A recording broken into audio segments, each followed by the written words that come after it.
मंदसौर में प्रथम बार अखिल भारतीय क्षत्रिय भावसार समाज का अधिवेशन हो रहा है। आज उसका दूसरा दिन है। कुशाभाऊ ठाकरे स्टेडियम में आयोजित होने वाले इस अधिवेशन के अंदर बड़ी संख्या में प्रदेश और देश से प्रतिनिधि पहुंचे हैं और यहां पर विभिन्न कार्यक्रमों का आयोजन किया जा रहा है। यहां पर समाज के उत्थान और एकीकरण के संबंध में आए हुए प्रतिनिधि मंडलों ने आपस में विचार विमर्श किया है। वहीं पर महिलाओं के द्वारा कई अद्भुत प्रस्तुतियां यहाँ पर दी गई हैं। विभिन्न कार्यक्रम यहाँ पर आयोजित किए जा रहे हैं। मंदसौर के लिए यह गौरव है कि भावसार समाज के द्वारा यहाँ पर कई वर्षों के पश्चात पहला अधिवेशन आयोजित हुआ, जिसमें बड़ी संख्या में यहाँ पर भावसार समाज के वरिष्ठ जन पहुंचे हैं। निश्चित रूप से राष्ट्र शक्ति का जागरण होता है और जब माताएं नेतृत्व करने के लिए आगे बढ़ती है तो समाज में शुचिता, शुद्धता, संस्कारों की गंगा ही बहती है। मुझे बहुत प्रसन्नता है कि देश भर की बहनें नेतृत्व देने के लिए जो समाज में नियमित काम करती है, ऐसी बहनें यहाँ एकत्रित है। निश्चित रूप से भावसार समाज की कार्यपद्धतियों में इसके कारण बहुत बड़ा सुधार होना है और सनातन के प्रति श्रद्धाओं को बढ़ने का ये एक बहुत उचित मंच जिसका यहाँ संयोजन हुआ। देखिए, बड़े हर्ष का विषय है। भगवान पशुपतिनाथ की इस नगरी में भावसार समाज का राष्ट्रीय अधिवेशन हो रहा है और पूरे देश के प्रतिनिधिगण यहाँ पर उपस्थित हुए हैं, तो मंदसौर के लिए तो बड़े सौभाग्य का विषय है। और जैसे ही इस विषय पे मुझे जानकारी दी सबने, तो मेरा फ़र्ज भी था, मेरी जिम्मेदारी भी थी और उस जिम्मेदारी को मैंने निभाया।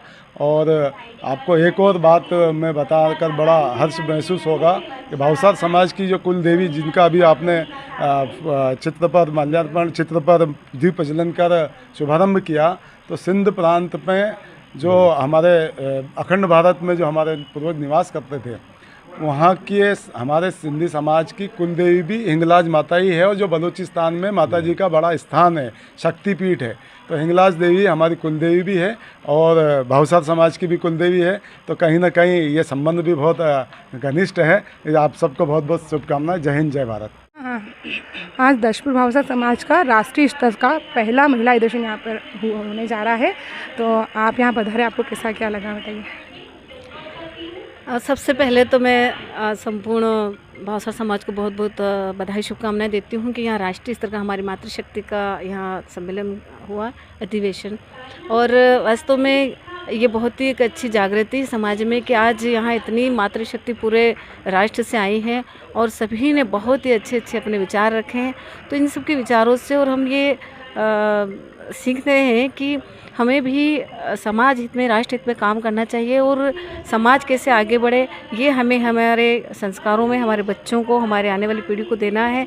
और आने वाले समय में सभी समाज मिलकर के राष्ट्र हित में काम करें। इन्हीं शुभकामनाओं के साथ पुनः सभी भावसार समाज को बहुत बहुत हार्दिक शुभकामनाएं देती हूँ। आपका बहुत बहुत स्वागत, अभिनंदन। हाँ, महिलाओं को पूरे राष्ट्रीय स्तर की क्या संदेश देना चाहेंगे? सबसे पहले तो मैं सभी महिलाओं को शुभकामनाएं देती हूं कि हमारे जो आदरणीय प्रधानमंत्री हैं नरेंद्र मोदी जी, जो महिला सशक्तिकरण की केवल बात नहीं करते, हमारा जो बिल पास होने के लिए उन्होंने 3 दिन दिए हैं, 16, 17, 18 तारीख है जो संसद में, जिसमें पूरा डिस्कशन चलेगा। और वो जिस प्रकार से महिला वंदन अधिनियम लाने की कोशिश पूरी कर रहे हैं और महिलाओं को हम देख सकते हैं कि हर क्षेत्र में पूरा सम्मान दिया जा रहा है और राजनीतिक क्षेत्र में भी अब महिलाओं का योगदान और ज़्यादा बढ़ेगा। उसी कड़ी को बढ़ाते हुए जैसे कि हम देखते हैं राष्ट्र स्तर पर आज मंदसौर की धरा पर भावसार समाज द्वारा एक अधिवेशन किया जा रहा है। उसके लिए मैं सारे समाज को बहुत सारी शुभकामनाएं देती हूँ, क्योंकि उनने इतने सारे मतलब देश के कोने कोने से लोग यहाँ आए हैं, चाहे अब कर्नाटका हो, चाहे महाराष्ट्र हो और गुजरात हो, काफ़ी सारी संख्या में महिलाएं यहाँ से आई है। तो निश्चित तौर पर सतयुग की शुरुआत होने वाली है, जहाँ पर पूरा जो देख सकते हैं कि महिला सशक्तिकरण के साथ महिला शक्ति की जागृति हम देख सकते हैं। सभी को बहुत शुभकामनाएं। शक्ति यहाँ पर है, सभी आदरणीय जो भी यहाँ पर उपस्थित थे उनको मेरा शत नमन। और खरगोन में ये बात मैं धन्यवाद करना चाहूंगी मीनाक्षी दीदी और डिम्पल दीदी से, दीदी 6 महीनों से मेरी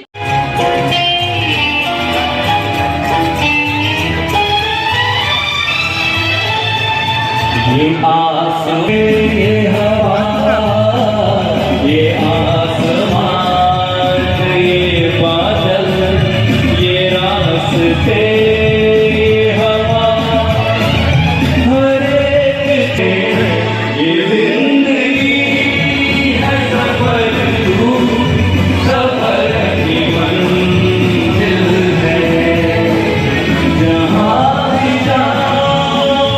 लगता है देख रहे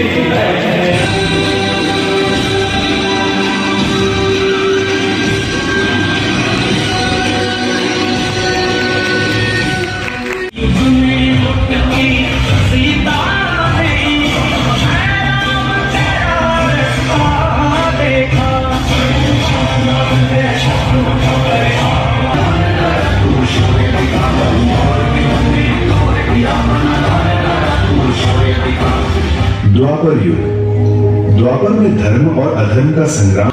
ये युग था ज्ञान, युद्ध और जागरण का, जहाँ सत्य को तलवार की धार पर परखा गया।